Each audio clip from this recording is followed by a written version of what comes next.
उन लोगों को बधाई देना चाहूँगी जिनका CUET UG और PG में डांस में जिन्होंने रिटन क्वालिफाई किया, और उन लोगों ने मुझे स्पेशली ये बताया कि YouTube चैनल पे आपका वीडियो देखने से हमको बहुत फ़ायदा हुआ और हमने बहुत सारे क्वेश्चन सॉल्व किए और BHU में मेरा एडमिशन हो चुका है। खाली प्रैक्टिकल का काम थोड़ा बहुत बाकी है, तो इसमें मैंने एटलीस्ट फर्स्ट जो फेज़ होता है उससे मैंने पार कर लिया। क्योंकि ये जो आपका कम्पिटिटिव एग्ज़ाम वाला जो पैटर्न है उसमें सबसे पहले आपको रिटन क्वालिफाई करना होता है। जब एक इंसान रिटन क्वालिफाई कर लेता है तो फिर उसे प्रैक्टिकल के लिए आपको बुलाया जाता है। काशी हिंदू विश्वविद्यालय में प्रैक्टिकल में जब बुलाया जाता है तब आपसे वो सारी चीज़ें पूछते हैं जो आपने पहले सीखा हुआ है, चाहे वो भरतनाट्यम हो या कथक नृत्य शैली में हो। पहले मैं सोच रही थी कि UGC नेट का एग्ज़ाम जिस दिन था उसके लिए मैं वीडियो जितना दे चुकी हूँ वो काफ़ी है, लेकिन बाद में ये सारा जो इंसिडेंट हुआ जिसकी वजह से काफ़ी लोग डिस्टर्ब हो गए। खास करके मैं तो बहुत डिस्टर्ब हो गई और जो लोग पढ़ रहे थे वो लोग भी काफ़ी डिस्टर्ब हो चुके थे। तो वो सभी लोगों से मैं ये कहना चाहूँगी कि आप ज़्यादा डिस्टर्ब ना हो, टेंशन ना लें, क्योंकि अगर आप नेगेटिविटी के साथ पढ़ाई करेंगे, दुखी होकर पढ़ाई करेंगे, तो उसका इफेक्ट आपके एग्ज़ाम पर पड़ेगा।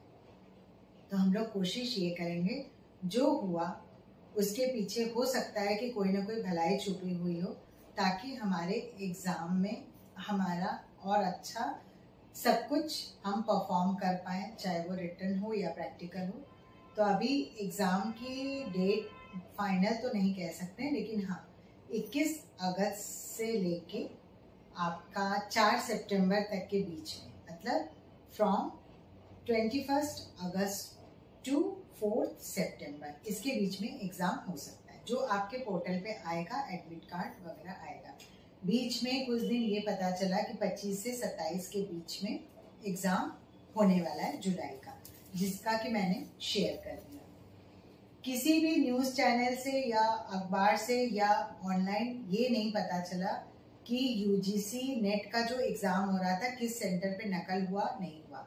तो आप उन सारी बातों को छोड़ दीजिए। ये जो भी हो रहा है उसके पीछे ये है कि एग्ज़ाम में एकदम आपका जो रियल मतलब सोच है या जो आप आंसर लिख रहे हैं वो सारा अच्छे से हो, नकल ना हो। इसमें ट्रांसपेरेंसी यानी पारदर्शिता मेंटेन रहे। तो इन सब चीज़ों को ध्यान में रख के कुछ कदम उठाए गए हैं जिन्हें कि हमें फॉलो करना पड़ेगा। मुझे बहुत ज़्यादा जानकारी तो नहीं है, हो सकता है कि इस बार एग्ज़ाम के पैटर्न में जो लोग देने जाएंगे उनको पता है कि थोड़े बहुत आपको कुछ चेंजेस देखने को मिले जिससे कि नकल ना हो। तो एग्ज़ाम का जब नया ये आ ही गया है तो मुझे लगा कि UGC नेट का जो डांस ड्रामा थिएटर वाला सेक्शन है उसमें कुछ कालिदास के नाटकों के बारे में कुछ बात हो, और एक आपके सिलेबस में शिलापधिकरम के बारे में बहुत डिटेल में दिया हुआ और उससे रिलेटेड क्वेश्चन बहुत सारे आते हैं। तो welcome to my channel dance joy passion ambition. मैं इनाक्षी एक नए जोश और उत्साह के साथ आप सबका स्वागत करती हूँ। आप में से बहुत सारे लोग हैं जो कि चैनल का फ़ायदा उठा रहे हैं, एग्ज़ाम की तैयारी कर रहे हैं UG PG और नेट के लिए। वो लोग क्वेश्चन भी पूछते हैं, मैसेज भी करते हैं, कॉल भी करते हैं। उनमें से कुछ लोगों ने चैनल को सब्सक्राइब किया है, कुछ लोगों ने नहीं किया है। हमारे चैनल पे जितने लोग आ रहे हैं उनमें से 40% लोग ऐसे हैं जो वीडियो देखते हैं, मेरे व्यूज़ बढ़ रहे हैं, लेकिन वो चैनल को सब्सक्राइब नहीं करते। तो आपसे रिक्वेस्ट है, प्लीज़ जैसे मैं आपकी हेल्प कर रही हूँ आप भी मेरे चैनल को सब्सक्राइब करिए, लाइक करिए, और उसके साथ आप क्वेश्चन इनबॉक्स ना पूछ के डायरेक्ट आप चैनल में पूछिए। उससे और लोगों के मन में भी कुछ अगर क्वेश्चन आ रहा होगा तो वो पूछेंगे। मैं आपको झूठी तारीफ करने को नहीं कह रही हूँ। मेरे चैनल पे एक चीज़ आपको मिलेगी कि मतलब all in one package for dance drama theatre. एक छत के नीचे सारी सुविधाएं। डांस से रिलेटेड बहुत सारे लोग बहुत सी जानकारियाँ देते हैं जिसमें आधी अधूरी जानकारी है। क्लासिकल डांस, फोक डांस और फोकलोर थिएटर, ये तीनों अलग होता है। इसको लोग कॉम्पिटिटिव एग्जाम्स के हिसाब से नहीं बताते हैं। भरतनाट्यम नृत्य शैली में किसी में हाफ सिटिंग कम होता है, किसी में ज्यादा होता है, किसी के करने का तरीका अलग होता है। कथक नृत्य शैली में भी अलग अलग होता है। ये अलग इसलिए होता है क्योंकि सबके घराने अलग होते हैं, उनके सिखाने का तरीका अलग होता है। बाकी नृत्य शैलियों के बारे में मैं घरानों के बारे में नहीं उतना बता सकती हूँ, लेकिन हाँ, भरतनाट्यम नृत्य शैली और कथक नृत्य शैली में हर घराने को बताने का, करने का सबका तरीका अलग होता है। तो जो जिस घराने को बिलोंग करता है उसी घराने से रिलेटेड वीडियो देखिए। वीडियो में, चाहे मेरे वीडियो में या किसी और के वीडियो में, अगर आप एग्जाम देने जा रहे हैं, आपको किसी चीज में डाउट है, तो अपने क्लास में जो आपके प्रोफेसर हैं उनसे पूछिए, बुक में देखिए, या फिर आप नेट पे सर्च करिए। तो ऐसा करने से आपका कंफ्यूजन दूर हो जाएगा। आप लोग क्विज में बहुत कम लोग आंसर देते हैं, तो कोशिश ये करिए कि क्विज का आंसर आप ज्यादा से ज्यादा लोग दीजिए। एक बार मैंने एक वोटिंग कराई मैंने कि यूट्यूब पे किस तरह के वीडियो चलते हैं, तो उसमें सबसे ज्यादा 100% आंसर मिला कि जितने बेवकूफ बनाने वाले वीडियो होते हैं, चाहे वो किसी भी टॉपिक से रिलेटेड हो, मैं डांस के बारे में नहीं कह रही हूँ, उसमें बेवकूफ बनाने वाले वीडियो ज्यादा पॉपुलर होते हैं। तो अगर आप कोई भी वीडियो देख रहे हैं, अगर आपको कहीं डाउट है तो अपने डाउट को पहले क्लियर कर लीजिए। तो आज हम लोग एक ट्रायंगुलर लव स्टोरी पढ़ने जा रही हूँ मैं, जिसमें कुछ चीजें रिटन फॉर्मेट में होंगी और कुछ चीजें मैं आपको स्टोरी के फॉर्म में बताऊंगी। जब आप इस वीडियो को देख लेंगे तो अब आपको लगेगा कि नेट में इस वीडियो से रिलेटेड इतने सारे क्वेश्चन बन सकते हैं और ये पूछे गए हैं। और क्विज में भी जो क्वेश्चन शेयर किए जा रहे हैं वो 2022 से लेके ये 24 के बीच में जो भी CUET, UG, PG और नेट के एग्जाम्स हुए हैं, जैसे नेट के एग्जाम्स साल में 2 होते हैं, तो ये सारे क्वेश्चन पुराने क्वेश्चन पेपर से लिए गए हैं और उसके 4-4 ऑप्शन हैं। तो आप मेरे पुराने क्विज को देखिए, आपका आधा पेपर वैसे ही सॉल्व हो जाएगा। CUET, UG वालों का आंसर की जारी हो चुका है। आज मैं जल्दी जल्दी में वीडियो बना रही हूँ ताकि समय से आपको मैं वीडियो दे सकूं।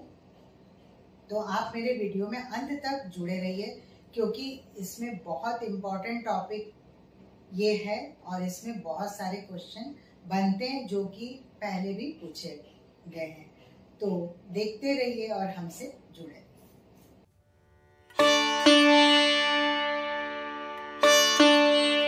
अब मैंने शुरू में एक बात की थी कि आपके सिलेबस में शिलापद्यीकरम, शिलापद्यीकरम को कोई शिलापद्यीकरम बोलता है, कोई शिलापद्यीकरम बोलता है, कोई पद्यीकरम बोलता है।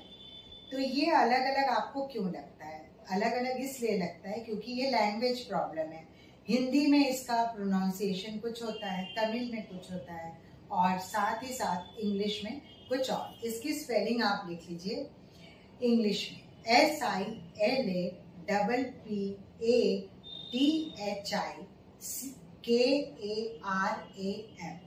ये आपके क्वेश्चन में जब आप देखेंगे ऑप्शन, तो आपको, मैंने कई प्रीवियस ईयर्स के क्वेश्चन पेपर देखे, उसमें कहीं कहीं पे क्वेश्चन पेपर में भी स्पेलिंग मिस्टेक था। तो इंग्लिश वाला भी देख लीजिए, हिंदी वाला भी देख लीजिए और उसके बाद आप इसका आंसर लगाइएगा। ये टॉपिक इसलिए इम्पोर्टेंट है क्योंकि शिलापद्यीकरम एक ऐसा ग्रंथ है जो कि तमिल साहित्य का पहला महाकाव्य माना जाता है और जो कि संगम साहित्य से संबंधित है। जैसे हमारे यहाँ रामायण और महाभारत बहुत एक फेमस माना जाता है, जिससे रिलेटेड सारी चीजें आती है UGC नेट के डांस, ड्रामा, थिएटर वाले सेक्शन में और परफॉर्मिंग आर्ट्स वाले सेक्शन में, उसी तरह से शिलापद्यीकरम पूछा जाता है। ये एक ऐसा टॉपिक है जिसमें जो नाम वगैरह हैं तमिल में, तो उन्हें मैं देख के बताऊंगी, बाकी स्टोरी में अपने आप सुनाऊंगी। ये जो स्टोरी और ये जो असाइनमेंट मैंने तैयार किया है, ये बुक्स पे बेस्ड है और हमारे गुरुओं ने जो हमें बताया उससे रिलेटेड है। तो इसमें कुछ चीजें आपको अलग देखने के लिए मिलेंगी। कैसे मिलेंगी वो आप सुनिए। सबसे पहले इसे मैंने बताया जैसा कि यह पहला महाकाव्य है। इसका अर्थ क्या है? इसका अर्थ है नुपुर की कहानी। नुपुर यानी पायल की कहानी। इसका शाब्दिक अर्थ नुपुर की कहानी माना जाता है।